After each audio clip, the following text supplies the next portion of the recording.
Rizky. Nah, di sini saya akan melakukan pendidikan tentang preeklamsia dan eklamsia. Sebelumnya dengan Ibu siapa? Usia berapa Ibu? Usia berapa? 35. 35 ya Bu ya. Nah, di sini nanti saya akan menjelaskan preeklamsia dan eklamsia. Eklamsi. Nah, bisa dimulai Bu ya. Ibu sebelumnya tahu nggak Bu, preeklamsi itu apa? Nggak tahu ya Bu ya. Nah, preeklamsi itu tersendiri merupakan gangguan kehamilan yang ditandai oleh tekanan darah tinggi dan kandungan protein yang tinggi dalam urin. Nah, eklamsi itu sendiri, eklamsi adalah kelainan akut pada ibu hamil persalinan atau masa nifas yang ditandai dengan timbulnya kejang atau koma di mana sebelumnya sudah menunjukkan gejala-gejala eklamsi seperti hipertensi atau yang lainnya. Hipertensi itu tekanan darah tinggi ya Bu ya. Nah, prinsip diet ada prinsip dietnya Ibu, yaitu energi dan semua zat gizi cukup. Dalam keadaan berat, makanan diberikan secara bertahap sesuai dengan kemampuan pasien menerima makanan. Nah, garam diberikan rendah sesuai dengan berat ringannya retensi garam atau air. Penambahan BB atau berat badan diusahakan di bawah 3 kilo per bulan ya Bu ya, atau 1 kilo per minggu. Seperti itu.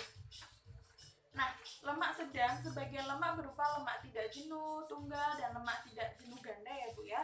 Vitamin cukup vitamin C atau B6 yang diberikan sedikit lebih tinggi. Yang selanjutnya mineral cukup, terutama kalsium dan kalium. Jadi diusahakan lebih banyak mengonsumsi atau minum air putih ya Bu ya. Yang selanjutnya bentuk makanan disesuaikan. Seperti itu. Nah, macam-macam diet dan indikasi pemberian. Diet preeklamsi 1. Jadi preeklamsi itu ada tahapan ya Bu ya, tahapan 1, kedua, ketiga gitu. Yang pertama, diberikan kepada pasien preeklamsi berat, makan berbentuk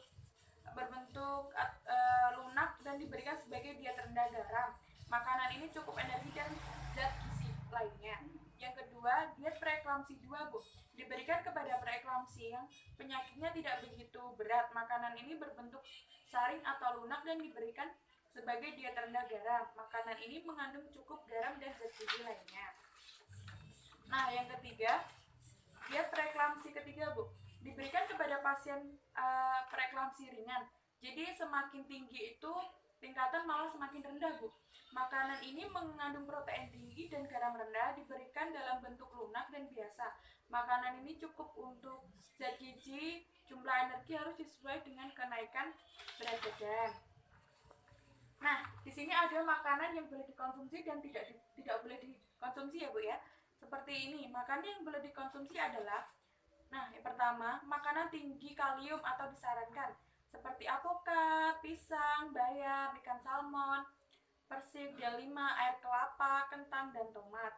Makanan yang antioksidan, nah itu dianjurkan Bu. Beberapa makanan yang kayak antioksidan adalah brokoli, bayam, kacang-kacangan, wortel, kentang, nasi merah, kacang kedelai, ikan salmon, seperti itu.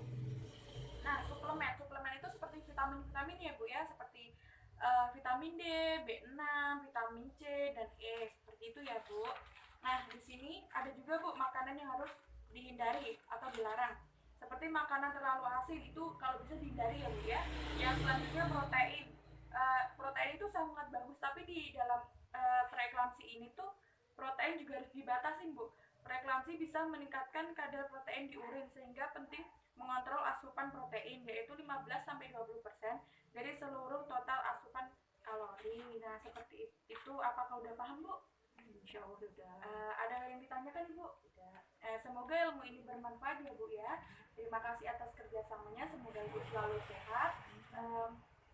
Terima kasih atas waktunya Ibu ya. Assalamualaikum.